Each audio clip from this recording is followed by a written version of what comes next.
बिस्मिल्लाहिर्रहमानिर्रहीम। अस्सलाम वालेकुम वरहमतुल्लाहि वबरकातुहू। उम्मीद करती हूँ कि तमाम देखने वाले खैर वाफ़ियत से होंगे, अल्लाह ताला की रहमतों के साए में होंगे। तो मेरा उन्वान अहादीस नबी सल्लल्लाहु अलैहि वसल्लम मौजू चल रहा था कर्ज़ के लेन देन का बयान, जिसका हवाला बुखारी शरीफ की किताब।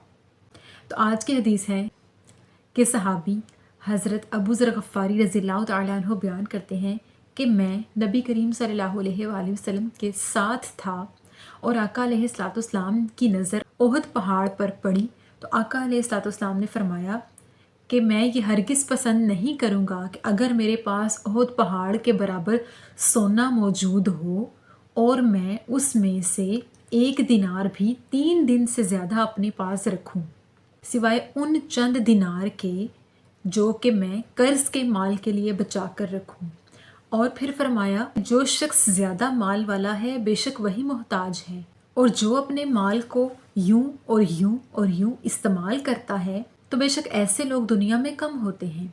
फिर आका अलैहिस्सलाम फरमाने लगे कि तुम ज़रा यहीं ठहरो जब तक कि मैं वापस तुम्हारे पास हाजिर ना हो जाऊं, मैं अभी आता हूँ। तो आका अलैहिस्सलाम वहाँ से कुछ कदम आगे बढ़कर कहीं जाकर खड़े हो गए। तो सहाबी ने एक अजीब सी आवाज़ सुनी और सहाबी फरमाते हैं कि मेरा दिल चाहा कि मैं आगे बढ़ूं और ये सरगोशी सुनूं और आवाज़ सुनूं कि ये कैसी है, लेकिन फिर मुझे आका अलैहिस्सलाम का ये फरमान याद आ गया कि तुम यहीं ठहरो जब तक कि मैं तुम्हारे पास दोबारा हाजिर ना हो जाऊं। इसी वजह से मैं अपनी ही जगह पर ठहरा रहा। जब आका अलैहिस्सलाम वापस आ गए तो वापस आकर आका अलैहिस्सलाम से सहाबी ने अर्ज़ किया कि या रसूलल्लाह सल्लल्लाहु अलैहि वसल्लम, मैंने कुछ आवाज़ सुनी थी। तो आका अलैहिस्सलाम ने फरमाया कि क्या तुमने भी वो आवाज़ सुनी थी? तो सहाबी ने फरमाया कि हाँ, मैंने कुछ आवाज़ सुनी, क्या आपने सुनी? तो आका अलैहिस्सलाम ने फरमाया कि हाँ, मेरे पास जिब्रील आए थे और मैं उनसे सरगोशी कर रहा था।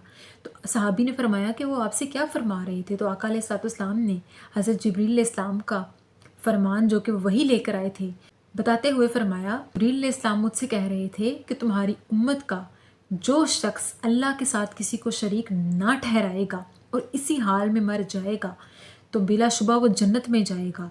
तो फिर आका अलैहिस्सलाम ने फरमाया कि मैंने उनसे अर्ज़ किया कि खा वो ये गुनाह करता हो, इसके बावजूद? जिब्रील अमीन ने आका अलैहिस्सलाम से फरमाया कि हाँ, सुबहान अल्लाह।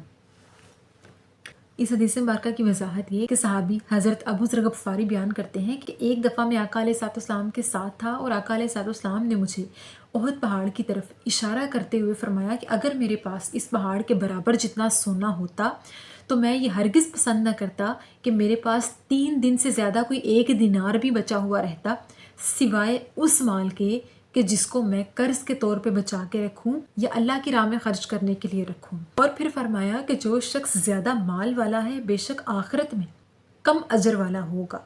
और फिर फरमाया कि जिस शख्स के पास माल है और वो उसको अल्लाह की राह में खर्च करता है, ज़रूरतमंदों की ज़रूरत पूरी करता है, दुनिया में अपने माल से अल्लाह की राह में खर्च करके अजर कमाता है, बेशक वो आखिरत में ज़्यादा अजर वाला होगा। और ऐसे लोगों की तादाद दुनिया में बहुत कम होती है।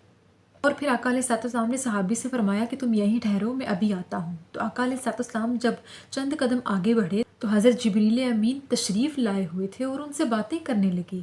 तो हज़रत जिब्रील अमीन अल्लाह का फरमान उन्हें बताते हुए फरमाते हैं कि आपकी उम्मत में से जो कोई शख्स इस हाल में मरेगा कि जो अल्लाह के साथ किसी को शरीक ना ठहराता होगा तो बिलाशुबा वो जन्नत में जाएगा। और फिर आका अलैहिस्सलाम ने उनसे पूछा कि अगरचे वो चोरी करता हो, ज़िना करता हो और बाकी गुनाह करता हो? तो हज़रत जिब्रील अमीन ने फरमाया कि हाँ, अगरचे वो गुनाहगार हो लेकिन वो अगर अल्लाह के साथ किसी को शरीक नहीं ठहराता होगा तो वो जन्नत में जाएगा। सुबहान अल्लाह। इस हदीस पाक में हमें सबसे बड़ा ये सबक मिलता है कि कर्ज का माल जो किसी की अदायगी के लिए हमने बचा कर रखना हो या हमने किसी के कर्ज देने के लिए बचाना हो, वो कितनी बड़ी जिम्मेदारी है। इस्लाम में ये कितनी बड़ी जिम्मेदारी करार दी गई है कि अगर हम किसी से कर्ज लेते हैं तो हमें लाजमी अपने माल में से उसे बचा लेना चाहिए ताकि हम उसकी वापस अदायगी कर सकें।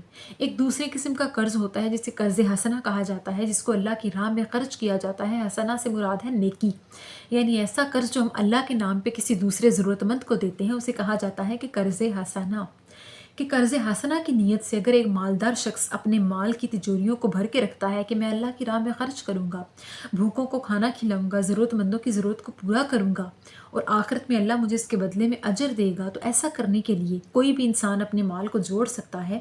لیکن ایک ایسا شخص جس کی تجوریاں بھری ہوئی ہوں، مال اپنے پاس رکھا ہوا ہو اور وہ اسے کسی بھی مقصد کے لیے استعمال نہ کرتا ہو، نہ کسی دوسرے کے کام آنے کے لیے استعمال کرتا ہو، نہ اللہ کی راہ میں خرچ کرتا ہو، تو اس کو اس کا مال کچھ فائدہ نہ دے گا۔ بے شک ایسے شخص کا آخرت میں بہت کم اجر ہوگا، کیونکہ اس نے دنیا کے مال کو اپنے اعمال کے اوپر زیادہ فضیلت دی۔ تو آقا علیہ الصلوۃ والسلام کی اس بات سے مراد یہ تھا کہ دنیا کا مال تو یہی رہ جائے گا، اگر دنیا کے مال سے ہم اپنے اچھے اعمال کما لیں گے تو وہ ہمیں آخرت میں کام آئیں گے۔ تو بجائے اس کے کہ اگر کوئی شخص اپنے پاس تجوریاں بھر کے رکھے، اسے چاہیے کہ 3 دن کے اندر اندر اسے خرچ کرے، سوائے اس مال کے جو وہ دوسروں کی ضرورت کے لیے اور اللہ کی راہ میں خرچ کرنے کے لیے رکھے۔ اور پھر فرمایا کہ ایسے لوگوں کی تعداد دنیا میں کم ہوتی ہے جو اپنے مال کو اللہ کی راہ میں خرچ کرتے ہیں۔ اور پھر حضرت جبریل علیہ السلام آقا علیہ الصلوۃ والسلام سے فرماتے ہیں کہ اگر تمہاری امت کا کوئی شخص اس حال میں مرا کہ اللہ تعالیٰ کی وحدانیت کو سچے دل سے مانتا ہوگا کہ اللہ صرف ایک ہے، وہ اللہ کے ساتھ کسی کو شریک نہیں ٹھہراتا ہوگا، اور اسی ایمان اور یقین کے ساتھ وہ مر جائے گا، تو وہ جنت میں جائے گا اگرچہ وہ گناہ گار ہو۔ اور اس بات کا دوسرا پہلو یہ ہے، اس کا یہ مطلب نہیں ہے کہ وہ گناہ جتنے مرضی کر لے لیکن اللہ کو ایک مانے، ایسا نہیں ہے۔ اسے گناہوں پر بھی قابو پانا چاہیے جس سے ایمان مضبوط ہوتا ہے، لیکن اللہ پاک نے اس شخص کو بھی جنتی کہا ہے جو اللہ تعالیٰ کی وحدانیت کا پختہ ایمان رکھتا ہے، پختہ یقین کرتا ہے اور اللہ کو ایک مانتا ہے، اس کے لیے بھی جنت ہے اگرچہ وہ گناہ گار بھی ہو۔